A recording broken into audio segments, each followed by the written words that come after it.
Hello dear students, myself DM Sharma. I welcome you all in the fifth video of Accounting of Partnership, the very first lesson of Elements of Accountancy subject, Standard 12, Gujarat Board. Friends, if you still have not subscribed my channel, then please subscribe it and press the bell icon button so that you can get the notifications of my next videos on the very first day. Friends, अगर आपको video पसंद आए तो please उसे like करें और अपने friends में शेयर करें और अपना वैल्यूएबल कमेंट्स हमें दें ताकि हमें इसी तरह इंस्पिरेशन मिलती रहे और हम आपके लिए और बेहतर वीडियो बना सकें।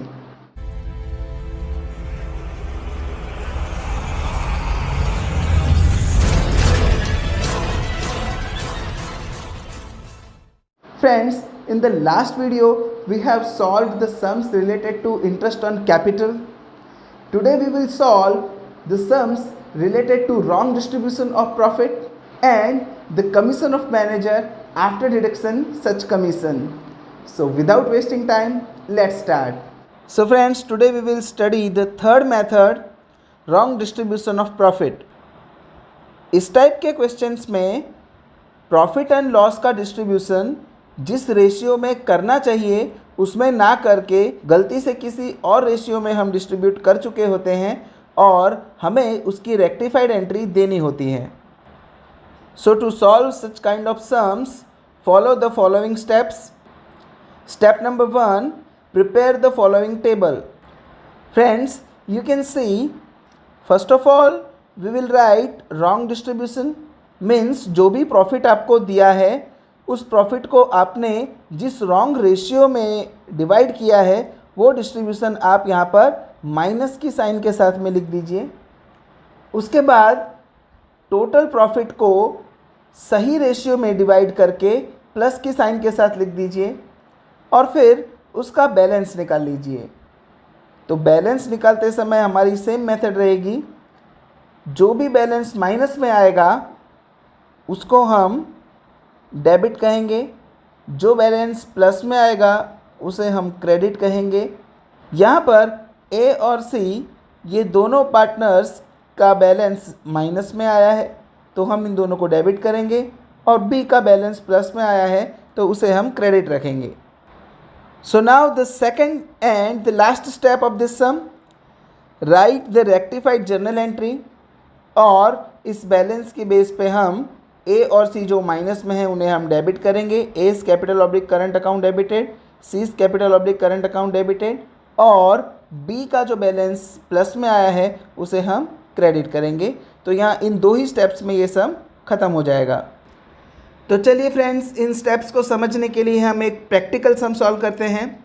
Illustration 6 on page number 17 of text book, Milind, Hemant and Rasik have distributed profit of the firm of rupees 1,89,000 in equal proportion instead of distributing it in 1:2:4 proportion. So friends, यहाँ पर मिलिंद, हेमंत और रसिक जिनका प्रॉफिट रुपीज़ 1,89,000 था, उन्होंने इस profit को 1:2:4 के proportion में डिस्ट्रीब्यूट करने की जगह गलती से इक्वल प्रोपोर्शन में डिवाइड कर लिया है। So to rectify this mistake what treatment will be given to the capital account, means यहाँ पर हमें रेक्टिफाइड जर्नल एंट्री लिखनी है। तो चलिए हम ये सम सॉल्व करते हैं।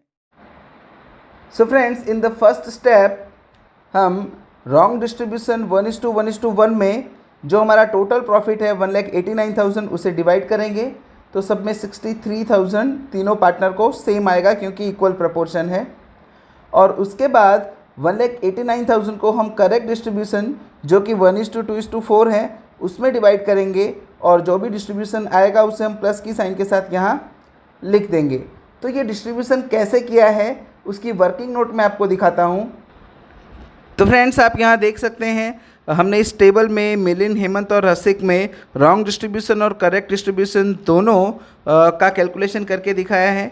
मिलिंद का, हेमंत का और रसिक का जो रॉन्ग डिस्ट्रीब्यूशन है वो इक्वल था। सो 1,89,000 मल्टीप्लाइड बाय 1/3 ये हम तीनों पार्टनर्स में करेंगे और तीनों का सेम आंसर आएगा। सो friends, the correct distribution is 1:2:4। इसमें मिलिंद का शेयर वो 1 है, हेमंत का शेयर 2 है और रसिक का शेयर 4 है। तो जब हम 1,89,000 को इस रेशियो में डिवाइड करेंगे तो हमें इसके टोटल की ज़रूरत पड़ेगी। तो 1:2:4 इन तीनों का टोटल होता है 7। तो मिलिन का जो करेक्ट शेयर है वो 1/7 होगा, हेमंत का करेक्ट शेयर वो 2/7 होगा और रसिक का जो करेक्ट शेयर है वो 4/7 होगा। सो 1,89,000 मल्टीप्लाइड बाय 1/7 तो हमें मिलेगा 27,000। 1,89,000 मल्टीप्लाइड बाय 2/7 तो हमें मिलेगा 54,000 और 1,89,000 मल्टीप्लाइड बाय 4/7 तो हमें मिलेगा 1,08,000। सो फ्रेंड्स, इस तरीके से हम हमारा प्रॉफिट डिवाइड कर सकते हैं। आपको एग्ज़ाम में ये वर्किंग दिखाने की कोई ज़रूरत नहीं है, ये जस्ट आपके समझने के लिए मैंने यहाँ पर किया है। और इस तरह से प्रॉफिट डिवाइड करने के बाद हम इसे हमारे फर्स्ट स्टेप में लिख सकते हैं इस तरह से। और इसके बाद हमारा जो नेक्स्ट स्टेप है वो है रेक्टिफिकेशन एंट्री। तो आप देख सकते हैं यहाँ पर मिलिन का माइनस में आंसर होने की वजह से हम मिलिन को डेबिट करेंगे। हेमंत का भी माइनस में बैलेंस आ रहा है, उसे भी हम डेबिट करेंगे। और रसिक का जो प्लस में बैलेंस आ रहा है इसलिए रसिक को हम क्रेडिट करेंगे। So friends, this is our rectified entry. Milin's capital oblique current account debited 36,000, Hemant's capital oblique current account debited 9,000, ये दोनों माइनस के बैलेंसेस थे। And Rasik's capital oblique current account credited 45,000। तो यहाँ हमारा ये सम खत्म होता है। Friends, in your homework you have to solve the sum in exercise sum number 6 on page number 31 of textbook. Now friends, we will move to our next method, that is method number 4 और इस method का नाम है commission of manager after deduction such commission.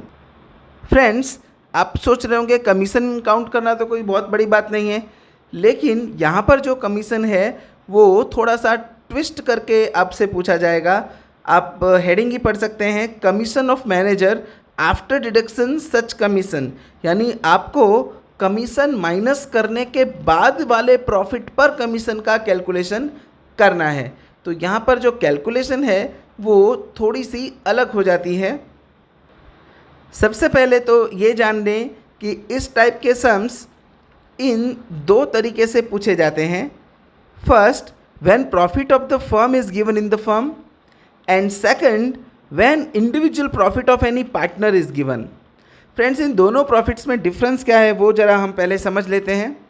Profit of the firm का मतलब होता है net profit, जो अभी हमने पार्टनर्स में डिवाइड नहीं किया है, मतलब उस प्रॉफिट में से अभी भी कुछ एक्सपेंसेस माइनस होने बाकी हैं। और individual profit of any partner, यानी यहाँ पर आपको किसी एक पार्टनर का प्रॉफिट दे दिया जाता है। तो अगर हम पार्टनर को प्रॉफिट दे चुके हैं तो इसका मतलब ये हुआ कि वो जो प्रॉफिट है वो डिविजिबल प्रॉफिट है, मतलब अब उसमें से और कोई भी एक्सपेंस माइनस होना बाकी नहीं है। तो 1 बाय 1 हम इन दोनों तरीक़ों से होने वाले सम्स को देखेंगे। तो पहले फ्रेंड्स हम ये वाली मेथड के सम्स देखेंगे।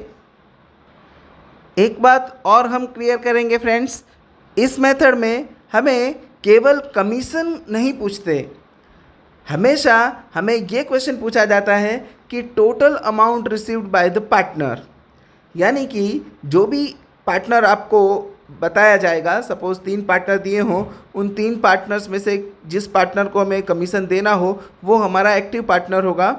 तो उस पार्टनर को टोटल कितनी अमाउंट मिलेगी वो हमें यहाँ से पूछेंगे।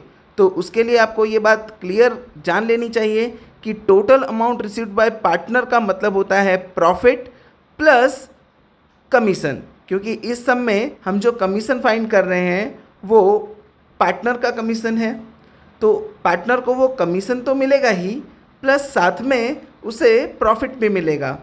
तो यहाँ पर हमें पहले 2 कैलकुलेशन करनी होंगी, जिसमें हम कमीशन की कैलकुलेशन करेंगे और पार्टनर को मिलने वाले डिविजिबल प्रॉफिट की कैलकुलेशन करेंगे।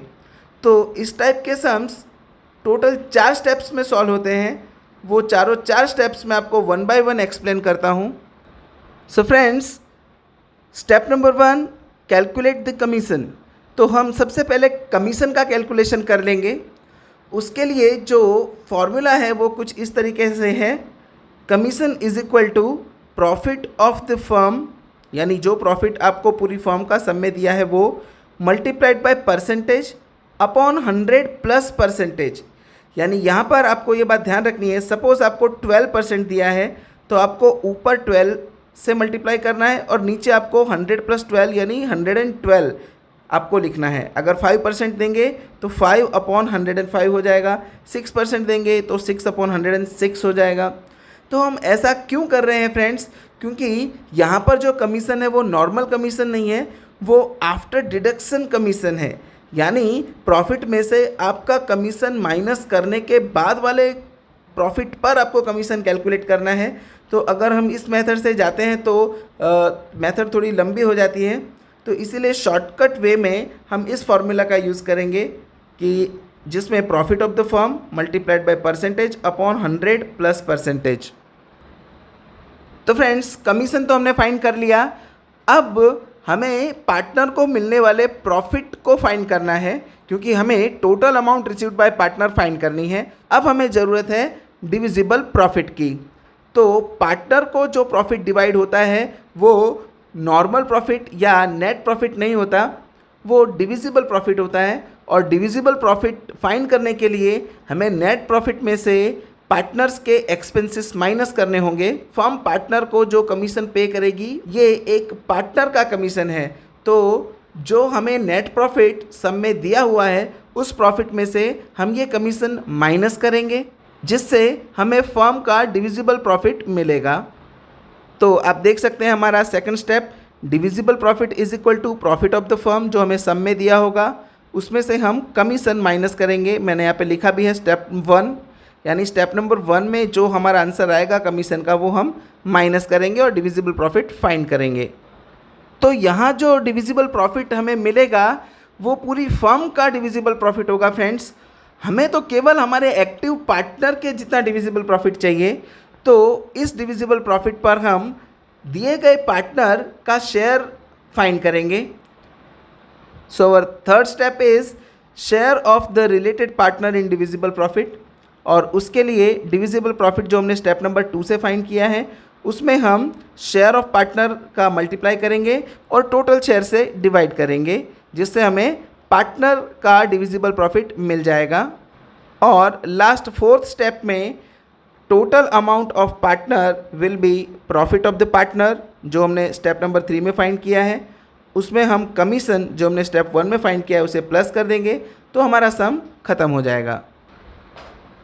तो चलिए फ्रेंड्स इन सारे स्टेप्स को हम प्रैक्टिकल सम से समझते हैं। On page number 30 of text book, sum number 2, Amrita and Divya are partners of a firm, their capital ratio is 3:2।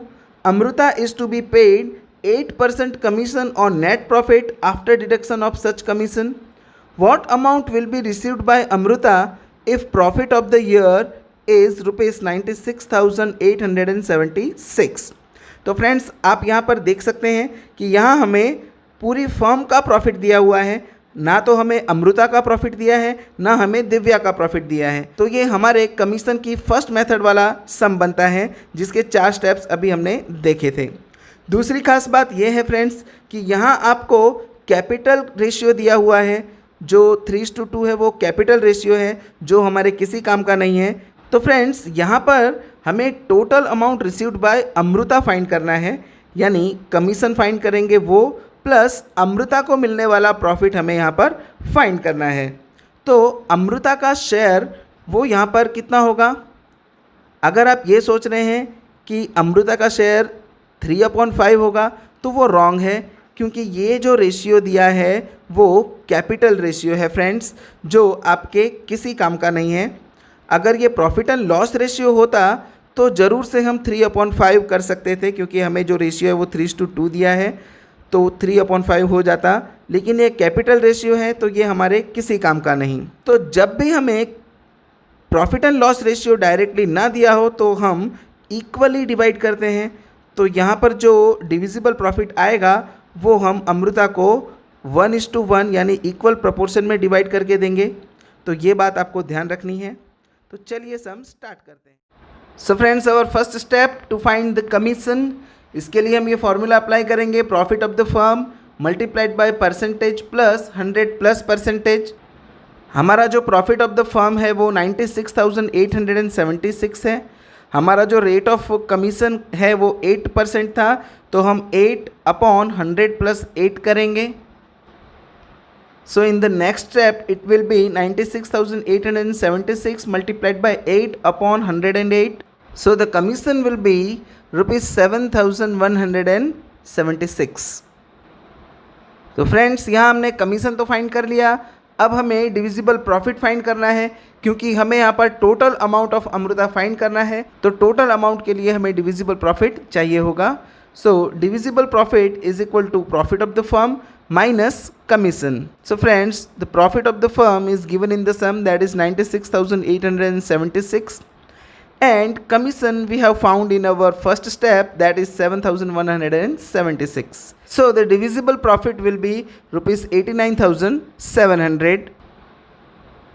तो फ्रेंड्स ये जो 89,700 प्रॉफिट है वो पूरी फर्म का डिविजिबल प्रॉफिट है। तो हमें अमृता का शेयर इसमें फाइंड करना होगा। तो अमृता का जो P&L रेशियो है वो 1/2 होगा, क्योंकि सम में जो रेशियो हमें दिया है 3:2 वो कैपिटल रेशियो है, तो उसे हम इग्नोर करेंगे। So the equal proportion will be 1/2। सो 89,700 का 1/2 वो ₹44,850 होगा। तो अमृता का जो डिविजिबल प्रॉफिट है वो 44,850 होगा। And now the total amount received by Amrita will be profit of Amrita plus commission. So profit of Amrita was 44,850 and the commission was 7,176.